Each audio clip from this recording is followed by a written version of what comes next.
12절에서 40절까지의 말씀입니다. 일곱째 달, 15째 달에는 너희가 성회로 모일 것이요 아무 일도 하지 말 것이며 이래 동안 여호와 앞에 절기를 지킬 것이라.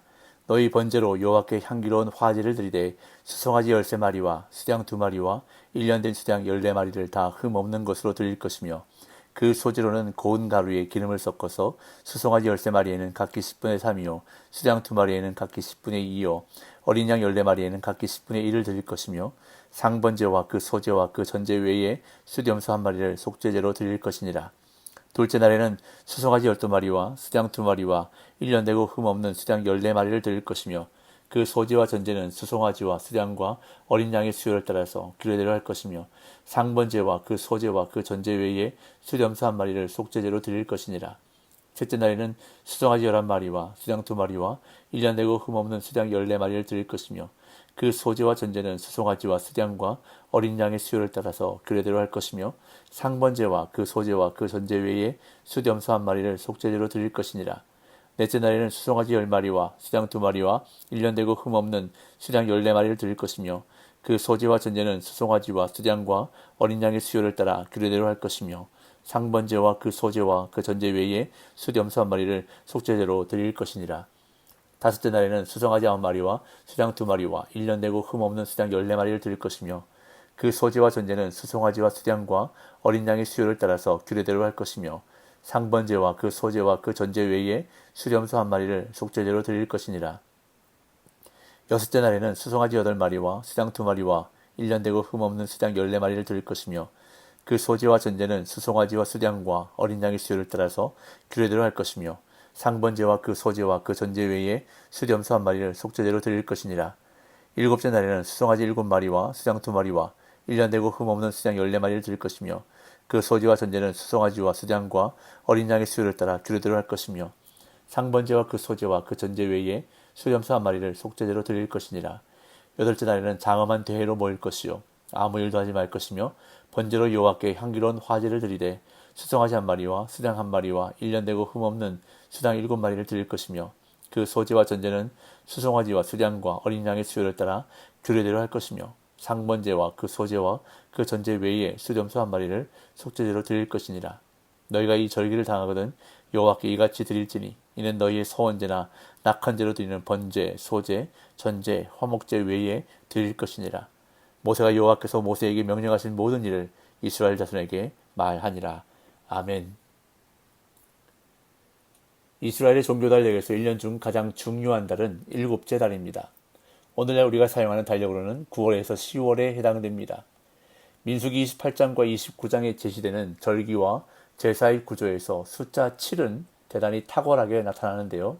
각각의 절기에 드려지는 어린 숫 양의 수는 7마리 또는 7의 배수인 14마리일 뿐 아니라 무교절과 초막절과 같은 위대한 절기를 지키는 기간도 7일입니다. 1년 중 매주 7일마다 지키는 안식일 외에도 추가로 아무 일도 하지 말아야 하는 7날들이 있는데 무교절의 첫째 날과 무교절의 일곱째 날, 그리고 77절과 나팔절과 속죄일, 그리고 초막절의 첫째 날과 초막절의 여덟째 날, 이렇게 7날들은 아무 일도 하지 말아야 하는 날들입니다. 일주일 가운데 일곱째 날이 쉼과 예배로 인해 거룩하게 되었던 것과 마찬가지로 1년 중 일곱째 달도 세 개의 중요한 절기가 그 달에 나타남으로 인해 거룩하게 되는데 그것은 일곱째 달 초하루 첫날에 성회로 모임으로 시작합니다. 일반적으로 이날은 로시 하샤나로 지칭되는데 문자적으로 그 해의 시작이라는 뜻입니다. 수당의 뿔로 만든 나팔을 불어 새로운 해의 시작을 알린다고 해서 나팔절이라 불리고 오늘날 이스라엘에서 이틀 동안 지속되는 유대의 신년일입니다. 우리가 사용하는 달력으로 올해는 9월 23일이 로시 하샤나입니다. 그런 다음 일곱째 달의 10번째 날은 얌키퍼라 불리는 속죄일로 금식과 다른 회개의 의식들이 행해지는데 우리가 사용하는 달력으로 올해는 10월 2일입니다. 그리고 마지막으로 가장 성대한 절기인 초막절이 일곱째 달 15일부터 22일까지 지속되는데 스콧이라 불리며 우리 달력으로는 10월 7일부터 시작됩니다. 히브리어 스코트의 문자적인 의미는 임시로 나뭇가지를 엮어 지은 움막들, 초막들인데 이스라엘 백성이 출애굽한 직후 처음 야영한 장소가 숲꽃이었음을 기억할 필요가 있습니다. 또한 초막절은 수장절이라고도 부르는데 그 이유는 우리의 가을처럼 과일 수확을 축하하고 그 수확한 과일들을 저장해 두는 것을 기뻐하는 날이기 때문입니다. 참고로 유대력으로 7월 15일은 동양의 음력 8월 15일과 같은 날로 정확히 우리나라의 추석에 해당된다고 합니다. 그날 유대인들은 특별한 제사를 드리면서 추수에 대한 감사를 하나님께 올리는 반면 우리나라와 동양에서는 제사상을 차리며 조상에게 감사를 올린다는 점에서 차이가 납니다. 오늘 본문 12절을 보겠습니다. 일곱째 달 15째 날에는 너희가 성회로 모일 것이요 아무 일도 하지 말 것이며 이래 동안 여호와 앞에 절기를 지킬 것이라. 유대력으로 7월 15일은 초막절입니다. 이날은 성회로 지키고 생업을 위한 노동을 금지하는데 제8일째인 22일은 장엄한 대회로 모이면서 역시 노동을 금지합니다. 초막절은 장엄한 대회 전날까지 7일간 지켜야 하고 이 기간에 막대한 수의 짐승 제물들을 바치는데 이것은 초막절이 이스라엘 백성에게 얼마나 중요하고 성대한 절기인지를 말해주고 있습니다. 1년 농사가 마무리되는 절기이기 때문에 가장 성대하게 지켰던 것으로 보입니다. 그런데 레위기 23장에서도 초막절 절기에 관해서 언급하는데 레위기는 이스라엘 백성의 관점에서 초막절의 중요성을 강조하고 있습니다. 이스라엘 백성들은 초막절 7일 동안 초막에서 지내야 했는데 이것은 이스라엘 백성의 조상들이 애굽에서 나온 후 광야에서 천막에 거주하던 일을 상기시키므로 현재 그들이 누리고 있는 좋은 집으로 인해 감사하도록 하기 위함이었습니다. 그러나 민수기 28장과 29장의 관심사는 제사장의 제사 의무입니다. 제사장들이 1년 중 매일 그리고 안식일과 각종 절기에 드려야 하는 제사의 종류와 제물의 수에 관심이 있습니다. 그러다 보니 오늘 본문에서도 초막절 기간에 바친 제물의 목록이 상세하게 나열되고 있는 것을 보게 되는데 먼저 초막절 첫째 날에 드려야 하는 제사와 제물에 대해서 말씀합니다. 13절에서 16절 너희 번제로 여호와께 향기로운 화제를 드리되 수송아지 13마리와 수당 2마리와 1년 된 수당 14마리를 다 흠없는 것으로 드릴 것이며 그 소재로는 고운 가루에 기름을 섞어서 수송아지 13마리에는 각기 10분의 3이요 수당 2마리에는 각기 10분의 2요 어린 양 14마리에는 각기 10분의 1을 드릴 것이며 상번제와 그 소제와 그 전제 외에 숫염소 1마리를 속죄제로 드릴 것이니라. 7일 동안 방대한 양의 번제물을 드려야 했는데 특이한 점은 7일 동안 수송아지 70마리를 번제로 드리면서 첫날에는 13마리를 드리고 둘째 날은 12마리를 드린다는 것입니다. 이렇게 매일 한 마리씩 줄여서 일곱째 날에는 수송아지 7마리를 번제로 드립니다.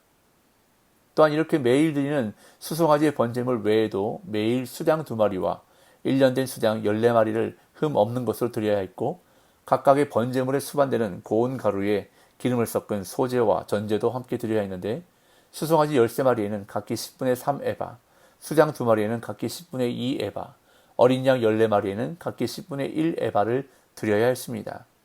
그 외에도 매일 드리는 상번제와 이에 수반되는 소제와 전제를 드려야 했고 백성을 속죄하기 위해 매일 수염소 1마리를 속죄제로 드려야 했습니다. 이어 둘째 날부터 일곱째 날까지에 드려야 하는 제사와 제물에 대해서 말씀합니다. 17절부터 34절까지인데 시간 관계상 읽지는 않겠습니다. 읽지 않아도 되는 이유는 수송아지의 숫자만 한 마리씩 추려가고 나머지는 첫날과 동일한 방법으로 제사하기 때문입니다. 그래서 둘째 날에는 수송아지가 12마리, 이어 한 마리씩 줄어서 일곱째 날에는 수송아지 7마리를 드렸습니다. 이렇게 7일간의 초막절 축제가 끝나고 제8일째인 22일에는 장엄한 대회로 모였습니다. 35절에서 38절 여덟째 날에는 장엄한 대회로 모일 것이요 아무 일도 하지 말 것이며 번제로 여호와께 향기로운 화제를 드리되 수송아지 1마리와 수당 1마리와 1년 되고 흠없는 수당 7마리를 드릴 것이며 그 소제와 전제는 수송아지와 수장과 어린 양의 수요를 따라 규례대로 할 것이며 상번제와 그 소제와 그 전제 외에 숫염소 1마리를 속죄제로 드릴 것이니라. 초막절은 7일 동안 지켜야 한다고 12절에서 말씀했는데 여덟째 날이 덧붙여진 것이 특이하고 왜 이렇게 되었는지 구체적인 설명은 없습니다. 또한 여덟째 날은 제물 숫자도 다릅니다. 수송아지 숫자가 매일 한 마리씩 줄어서 일곱째 날 7마리였는데 갑자기 한 마리로 줄어든 것이 인상적이고 왜 이렇게 줄었는지에 대한 설명 역시 없습니다. 수량도 계속 2마리씩 드리다가 1마리로 줄었고 1년 된 수량도 매일 14마리씩 드리다가 7마리로 줄었습니다. 여하튼 8째 날에 드린 제물을 빼더라도 7일 동안 드린 수송아지만 70마리입니다. 그리고 많은 수량의 숫자와 또한 번제와 함께 드린 고운 가루와 기름은 엄청나게 많은 분량입니다. 공동체에 넘치는 복을 주신 하나님께 감사와 영광을 돌리기 위해 많은 가축과 밭의 소산물을 하나님께 바친 것입니다.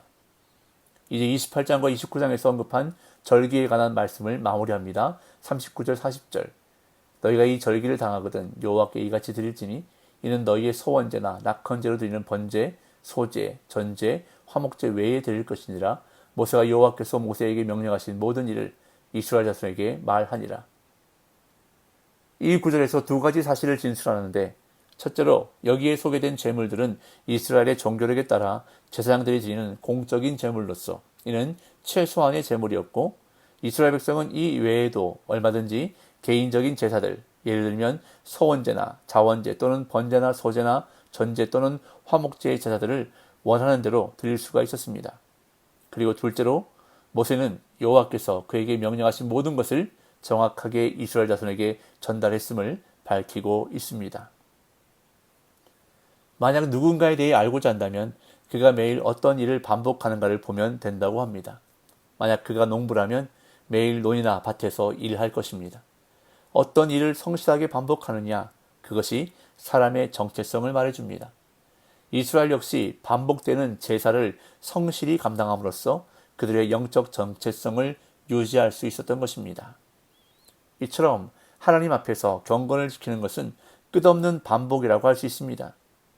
그러나 지루하게 느껴질 만큼 끊임없이 반복되는 경건의 훈련을 통해서 우리는 하나님의 백성이라는 정체성을 유지할 수 있을 뿐만 아니라 일상에서 주시는 은혜를 체험하게 된다는 것입니다. 그렇게 오늘 하루도 말씀과 기도의 생활을 성실하게 감당함으로써 하나님 앞에서 경건을 지켜나가는 복된 날 되시기를 예수님의 이름으로 축복합니다.